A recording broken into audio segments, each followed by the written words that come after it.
والمرسلين وعلى آله وصحبه أجمعين أما بعد فقد قال الله سبحانه وتعالى في كلامه المجيد والفرقانه الحميد أعوذ بالله من الشيطان الرجيم بسم الله الرحمن الرحيم واعتصموا بحبل الله جميعا ولا تفرقوا واذكروا نعمة الله عليكم إذ كنتم أعداء فألف بين قلوبكم فأصبحتم بنعمته إخوانا وكنتم على شفا حفرة من النار فأنقذكم منها كذلك يبين الله لكم آياته لعلكم تهتدون ولتكن منكم أمة يدعون إلى الخير ويأمرون بالمعروف وينهون عن المنكر وأولئك هم المفلحون সদাকাল্লাহুল আজিম। সর্বপ্রথম সেই মহান মুনিবের দরবারে শুকরিয়া আদায় করি যে মহান রব্বুল আলামিন আপনাকে আমাকে ভালোবেসে দুনিয়ার সমস্ত কাজ থেকে ফারেক করে জান্নাতে যাওয়ার লক্ষ্যে, জান্নাতি মানুষ রূপে গড়ে ওঠার লক্ষ্যে জুমার পূর্ব মুহূর্তে মসজিদে সমবেত হয়ে আমলে নীতিতে কিছু কথা বলার তৌফিক দান করলেন এবং শোনার তৌফিক যে মুনিব দান করলেন, ওই মহান মুনিবের দরবারে শুকরিয়া আদায় করে সবাই বলে আলহামদুলিল্লাহ।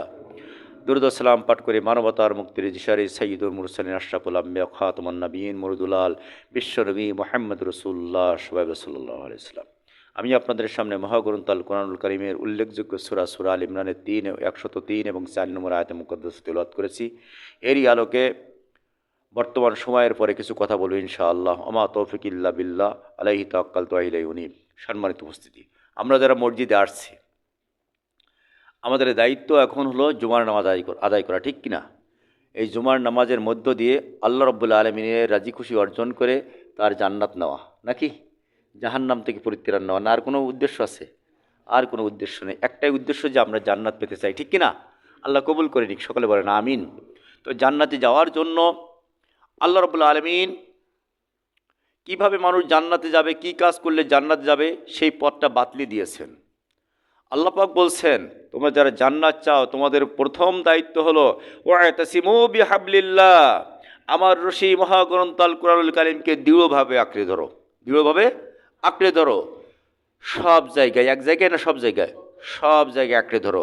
মুমিনের কাজ হলো, মুমিনের জীবনের লক্ষ্য হলো যে আমরা গুনার কাজ করব না আর সওয়াবের কাজ ছাড়ব না। তারপরেও আমাদের থেকে শয়তানের ওয়াসওয়াসায় পড়ে অনেক সওয়াবের কাজ ছুটে যাবে, অনেক গুনার কাজ হয়ে যাবে। আল্লাহ রাব্বুল আলামিন সেগুলো মাফ করে দেবেন, সকলে বলেন আমিন। এই জন্য আল্লাহ বলছেন আমার রশিকে দৃঢ়ভাবে আঁকড়ে ধরো। তো আল্লাহর রশি মহাগ্রন্থ আল কোরআনুল কারীমকে দৃঢ়ভাবে আঁকড়ে ধরতে বলছে। এখানে বিচ্ছিন্ন হয়ে না, এখানে বিচ্ছিন্ন হয়ে না। তার কারণ যারা জান্নাতি মানুষ তারা থাকবে এক প্ল্যাটফর্মে। কয় প্ল্যাটফর্মে? এক প্ল্যাটফর্মে থাকবে। আর যারা জাহান্নামী মানুষ এরা থাকবে এক প্ল্যাটফর্মে। আল কুফরু মিল্লাতুন ওয়াহিদা, সমস্ত কুফরি শক্তি থাকবে এক। তাদের উদ্দেশ্য থাকবে কোরআন বিরোধী কার্যক্রম পরিচালনা করা, কোরআন বিরোধী আইন সমাজে প্রতিষ্ঠিত করা, আল্লাহর আইনের পরিবর্তে মানব রচিত আইন তৈরি করা। এগুলো কুফরি যারা, এদের উদ্দেশ্য। আর যারা জান্নাতি মানুষ, যারা জান্নাত পেতে চায়, তাদের জীবনের উদ্দেশ্য হলো আল্লাহর রশিকে আঁকড়ে ধরা, আল্লাহর জমিনে আল্লাহর দিন কায়েম করা। যে কোরআন আমরা নামাজে পড়ি ওই কোরআনটা সমাজে প্রতিষ্ঠা করা, ঠিক আছে কি না? যদি কোনো ব্যক্তি মানে ইমাম সাহেব নামাজের ভিতরে কোরআনের সূরা বাদ দিয়ে, কোরআনের আয়াত বাদ দিয়ে যদি আরবি কোনো উপন্যাস পড়ে, নামাজ কি হবে? নামাজ হবে? তাহলে পিছন থেকে লোকমা দেবে কি না যে হুজুর ও তো কোরআনের আয়াত না? যদি বুখারী শরীফের হাদিস পড়ে হবে নামাজ? হবে না। অনুরূপভাবে যদি কোনো মানুষ সমাজ রাষ্ট্র কোরআন বাদ দিয়ে পরিচালনার দায়িত্ব নিয়ে পরিচালনা করার চেষ্টা করতে চায়, চেষ্টা করে, ও যদি জান্নাত চায়, জান্নাত তো এরকম হবে না। স্পষ্ট কথা। কিন্তু আমরা কোথায় যেতে চাই? জান্নাতে যেতে চাই। আল্লাহ কবুল করেন, সকলে বলেন আমিন। আমাদের মূল টার্গেট কি? জান্নাত। এই জন্য জান্নাত হাতছাড়া করা যাবে না। আর এই জান্নাতি মানুষের কাজ হবে দুই দফা। কয় দফা? দুই দফা কাজ। ওয়ালতাকুম মিনকুম উম্মাতুন ইয়াদউনা ইলাল খায়র, যারা উম্মত হবে, যারা জান্নাতি মানুষ হবে, যারা উম্মত হবে এরাই জান্নাতি মানুষ হবে। আল্লাহর নবী বলেন কুল্লু উম্মতি ইয়াদখুলুনাল জান্নাহ, আমার প্রতিটা উম্মত জান্নাতে যাবে। আর যারা উম্মত হবে তাদের কাজ হলো দুই দফা। কয় দফা কাজ? দুই দফা কাজ। একটা হলো উম্মাতুন ইয়াদুনা ইলাল খায়র, মানুষকে কল্যাণের দিকে ডাকা, ভালোর দিকে ডাকা, কোরআনের সমাজের দিকে ডাকা, কোরআনের দিকে ডাকা, রাসূলের আদর্শের দিকে ডাকা, আর সমাজ থেকে যত অন্যায় খারাপি আছে এগুলো দূরীভূত করা। ওয়ায়ানহাউনা আনিল মুনকার, আল্লাহ বলছেন উলাইকা হুমুল মুফলিহুন, এই মানুষগুলো হলো সফলকাম, এরাই হলো জান্নাতি, এরা হলো জান্নাতি। এখন তো সারা বাংলাদেশে টেকনাফ থেকে তেঁতুলিয়া, সুন্দরবন থেকে বান্দরবন পর্যন্ত নির্বাচনী আমেজ চলতেছে, নির্বাচনী আমেজ চলতেছে না? বিভিন্ন ধরনের নির্বাচনী প্রচারণা চলতেছে। তো নির্বাচন করতে গেলে, একটা দলের নিবন্ধন নিতে গেলে চারটি জিনিস লাগে। কয়টি জিনিস? চারটি জিনিস লাগে। আর জান্নাতে যেতে গেলেও চারটি জিনিস লাগবে। কয়টা জিনিস? চারটি জিনিস লাগবে। নির্বাচন করতে গেলে প্রথম নম্বর লাগবে দলের একজন নেতা, এরপর কেন্দ্রীয় একটা অফিস, বুঝতে পারছেন? কেন্দ্রীয় একটা অফিস, আর এরপরে যেটা লাগবে কেন্দ্রীয় অফিসের পরে লাগবে একটা প্রতীক, এরপর লাগবে নিবন্ধন। এই তিনটি হওয়ার পরে দেবে নিবন্ধন, এরপর সে নির্বাচন করতে পারবে। বুঝছেন কথা? তাহলে প্রথম নম্বর কি একজন লিডার লাগবে। লিডার লাগবে কি না? ওই লিডার লাগবে। ওই লিডার কে হবে? যারা জান্নাতি মানুষ হবে, যারা জান্নাতে যেতে চাবে, জান্নাতি মানুষের লিডার হবে বিশ্বনবী মুহাম্মদ রাসূলুল্লাহ। সবাই বলে সাল্লাল্লাহু আলাইহি সাল্লাম। লাকাদ কানা লাকুম ফি রাসূলিল্লাহি উসওয়াতুন হাসানা। तमाम পৃথিবীর সমস্ত জান্নাতি মানুষের জন্য, সমস্ত উম্মতি মুহাম্মাদের জন্য আমি মডেল করে দিয়েছি নবী মুহাম্মদ সাল্লাল্লাহু আলাইহি ওয়াসাল্লাম আদর্শ মানা। আমার নেতা, তোমার নেতা বিশ্বনবী মুস্তাফা। ওই বিশ্বনবী মুস্তাফার আদর্শ যে নেতার ভিতর থাকবে, ওই নেতাকে আমরা অনুসরণ করব জমিনে, ঠিক কি না? ওই নেতার অনুসরণ করব। যদি ওই নেতার অনুসরণ আমরা না করি তাহলে কিন্তু জান্নাত পাওয়া যাবে না।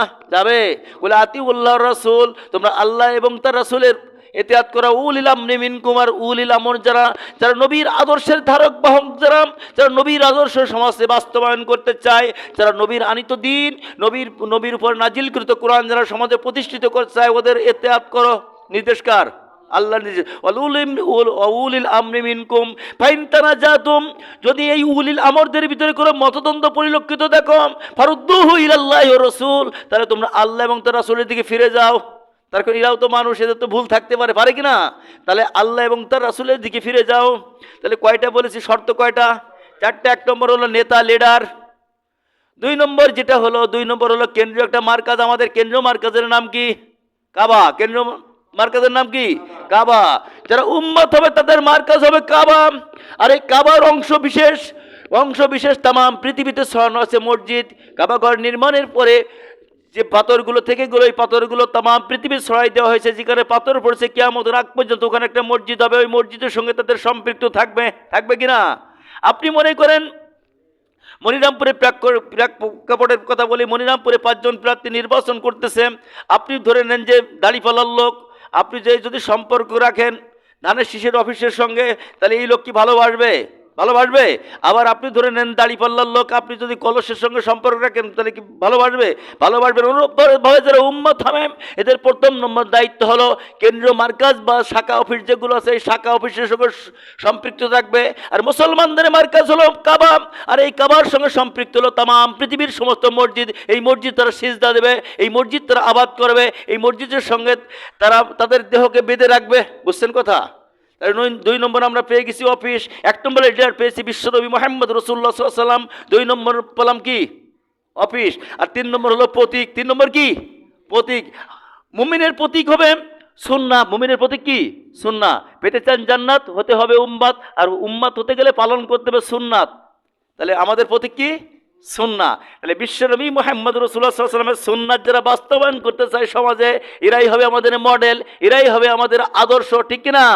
এই আদর্শ যদি আমরা না নিই তাহলে কি হবে না। তাহলে 4টে শর্ত আপনাকে পালন করতে হবে। এরপরে নিবন্ধন, 4র্থ নম্বর যেটা হলো নিবন্ধন। এই নিবন্ধনটা হলো দলীয় নিবন্ধন হওয়ার পরে আপনি নির্বাচন করতে পারবেন, আর উম্মতের নিবন্ধন হওয়ার পরে আপনি জান্নাত পাবেন। বুঝেন কথা? উম্মত যখন এই 3টে কর্ম হয়ে যাবে, বিশ্বনবী আপনার আদর্শ হয়ে যাবে, আর মক্কার আদর্শ, কাবা শরীফের আদর্শিত যে স্থান আছে বিভিন্ন দেশে যেটা আছে মসজিদ, এই মসজিদের সঙ্গে সম্পৃক্ত হয়ে যাবে। আর রাসূলের সুন্নাত আপনি বাস্তবায়ন করার সঙ্গে সঙ্গে আল্লাহর নবী আপনাকে উম্মত হিসাবে নিবন্ধন দিয়ে দেবে। আর উম্মত হিসাবে যখন নিবন্ধন দিয়ে দেবে তখন আপনি জান্নাত পাবেন। কি পাবেন? জান্নাত পাবেন। এই জান্নাত পাওয়ার জন্য আমরা প্রত্যাশী, আমরা জান্নাত চাই, ঠিক কি না? জান্নাত চাই। এই জান্নাত পাওয়ার জন্য আল্লাহ রাব্বুল আলামিন কালামে পাকের ভিতরে বলেছেন ওয়াতাসিমু বিহাবলিল্লাহ, তোমরা আমার রশি মহাগ্রন্থ আল কোরআনুল কারীমকে দৃঢ়ভাবে আঁকড়ে ধরো, দৃঢ়ভাবে আঁকড়ে ধরো। এখন আমরা যেহেতু নির্বাচনকে নিয়ে আমি কোনো পক্ষের কথা বলছি না, আমি বলছি জান্নাতের কথা। কার কথা? জান্নাতের কথা। আমরা সব দলীয় লোক মসজিদে থাকি, কিন্তু সব দলীয় লোক একত্রে মিলে যাতে জান্নাত দিতে পারি, এইটাই আমাদের উদ্দেশ্য, ঠিক কিনা? যদি আপনাকে জান্নাত দেয়, আমার কি জান্নাতের জায়গা কম হয়ে যাবে? আপনার যদি জাহান্নাম দেয়, আমার কি কোনো লাভ হবে? তাহলে আমরা চাই আমাদের সকলের জন্য আল্লাহ রাব্বুল আলামিন জাহান্নাম হারাম করে দিয়ে জান্নাতের 8টা দরজা খুলে দিই। সকলে বলেন আমিন। এই জন্য আপনাকে আমাকে 4টি আদর্শে আদর্শিত হতে হবে। প্রথম নম্বর হলো নবী মুহাম্মদ সাল্লাল্লাহু আলাইহি ওয়াসাল্লামের আদর্শে আদর্শিত হতে হবে। নবী মুহাম্মদ সাল্লাল্লাহু আলাইহি ওয়াসাল্লাম যেভাবে পারিবারিক জীবন কাটিয়েছেন, যেভাবে সামাজিক জীবন কাটিয়েছেন, যেভাবে রাজনৈতিক জীবন কাটিয়েছেন, যেভাবে অর্থনৈতিক জীবন কাটিয়েছেন, যেভাবে আন্তর্জাতিক জীবন কাটিয়েছেন, ওইভাবে আপনাকে আমাকে কাটাতে হবে। পারবো তো ইনশাআল্লাহ? যদি পারি তবেই কিন্তু কাজ হবে, অন্যথায় কিন্তু হবে না। আপনি বলবেন যে আমি জামাত ইসলাম করি, আর আপনি তার জামাতের আদর্শ মানবেন না। আপনি বলবেন আমি বিএনপি করি, বিএনপির আদর্শ মানবেন না। বিএনপি করার পরে, বিএনপির পরিচয় দেওয়ার পরে যদি বিএনপির আদর্শ আপনি না মানেন, দলে কি ঠাঁই হবে? জামাত ইসলামের আদর্শে সে সৈনিক হওয়ার পরে যদি জামাত ইসলামের যে সিলেবাস আছে, ওই সিলেবাস গঠনতন্ত্র যদি আপনি না মানেন, স্তর হবে? স্তর হবে না। আপনি আমি উম্মত দাবি করার পরে, আপনি আমি উম্মত হিসেবে দাবি করার পরে যদি নবী মুহাম্মদ সাল্লাল্লাহু আলাইহি ওয়াসাল্লামের আদর্শ না মানে, ঠাঁই কি হবে? ঠাই হবে না। কিয়ামতের ময়দান যেদিন শুরু হয়ে যাবে, আল্লাহর নবী হাউজে কাউসারের কিনারায় বসে থাকবে। যারা ওখান থেকে যাবে তাদেরকে এক এক গ্লাস করে পানি দেবে। যারা উম্মত তাদেরকে পানি দেবে। কাদেরকে পানি দেবে? যারা উম্মত তাদেরকে পানি দেবে। অন্যকে দেবে? অন্যকে কিন্তু দেবে না। নেতা যখন পাশ করে, পাশ করার পরে তার আদর্শের যারা সৈনিক ছিল, যারা তার নির্বাচন করেছে, তাদেরই খোঁজ খবর নাই। তাদের খোঁজ খবর নাই কিনা? সে যদি কোনো লোক গ্রাম থেকে সাধারণ মানুষ নেতার কাছে যায়, আমার অমুক গ্রামে মারি, আমি অমুক আপনার দল করেছি খুব, তখন বলবে সভাপতি আছে না গ্রামের? ওটার সভাপতি আছে কিনা? ওই সভাপতির মাধ্যম দিয়ে আসেন, সভাপতিকে আমার কাছে ফোন করতে বলেন, তারপর আপনার বিষয়টা বলবানে, দেখবানেন। বলে কিনা? বলে।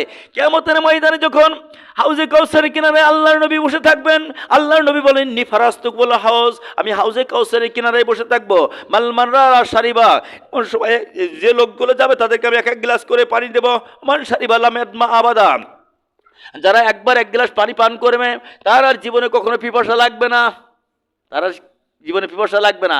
এমতো মুহূর্তে একদল লোক যাবে, তাদের মুখে দাড়ি ছিল, কপালে নামাজের দাগ ছিল, কিন্তু রসুলের আদর্শ পরিপূর্ণ বাস্তবায়ন করে নাই।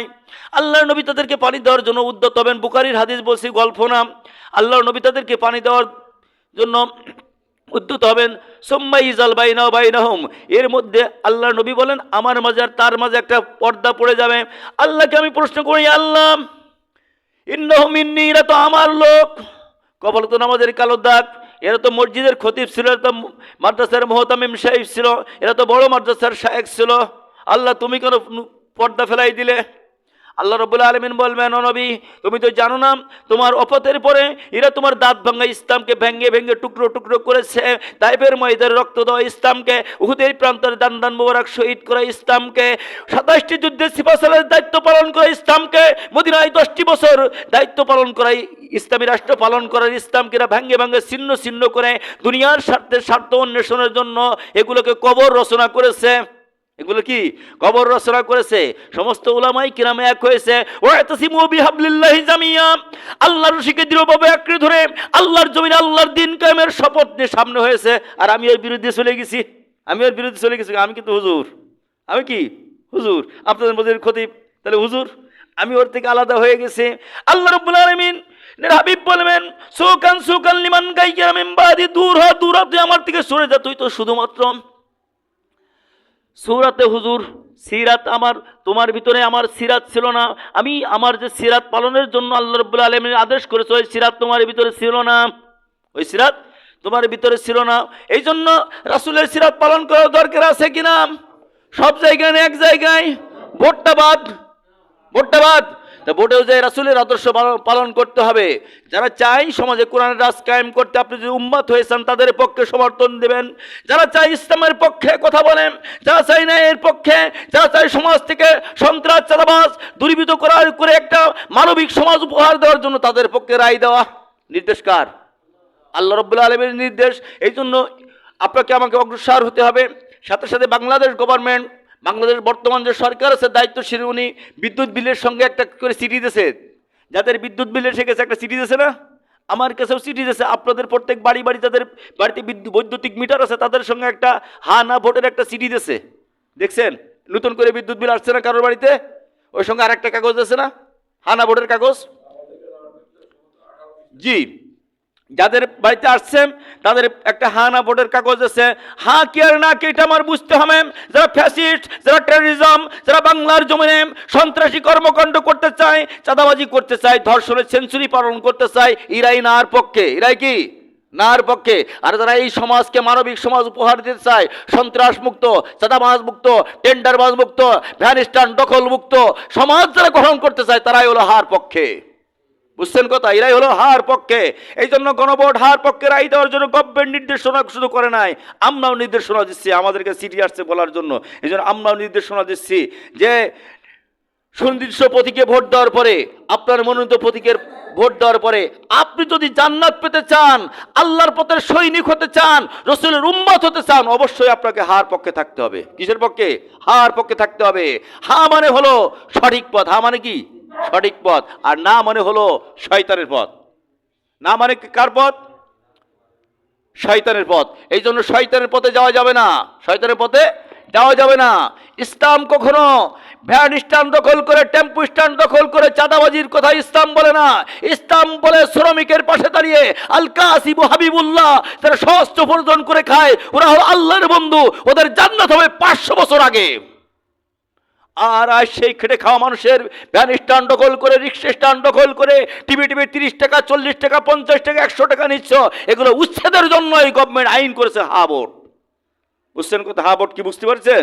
এই জন্য এদের পক্ষে থাকতে হবে। যারা বালির ঘাট দখল করতেছে, যারা বিভিন্ন জায়গায় সন্ত্রাসী কর্মকাণ্ড করতেছে, মানুষকে জিম্মি করে তাদের কাছ থেকে অর্থ আদায় করতেছে, এই চাঁদাবাজদেরকে সমূলে উৎখাত করার জন্য, বাংলার জমিন থেকে এদেরকে বিদায় করার জন্য হা ভোটের ব্যবস্থাপনা করেছে। এই জন্য নির্দিষ্ট প্রতীক, আপনার পছন্দ মতো প্রতীকে ভোট দেওয়ার পরপরই হা প্রতীকে ভোট দেবেন। নির্দেশ কার? গভর্নমেন্টের নির্দেশ, আল্লাহরও নির্দেশ। আমরা কোন পথে থাকবো? ন্যায়ের পথে। কিসের পথে? আলতাকুম মিনকুম উম্মাতুন ইয়াদুনা ইলাল খায়র। যারা উম্মত হবে তাদের কাজ হবে 2 দফা। প্রথম নম্বর কাজ হলো তারা ভালোর দিকে মানুষকে ডাকবে, ভালোর পথে থাকবে। টেম্পো স্ট্যান্ড দখল করে, রিক্সা স্ট্যান্ড দখল করে, ভ্যান স্ট্যান্ড দখল করে, ভ্যান চালকদের কাছ থেকে টিভি 30 টাকা 20 টাকা নেওয়া, এটা কি ভালো কাজ? বলেন ভালো কাজ? ভালো কাজ না। এটা হলো পৃথিবীর সব থেকে নিকৃষ্টতম কাজ।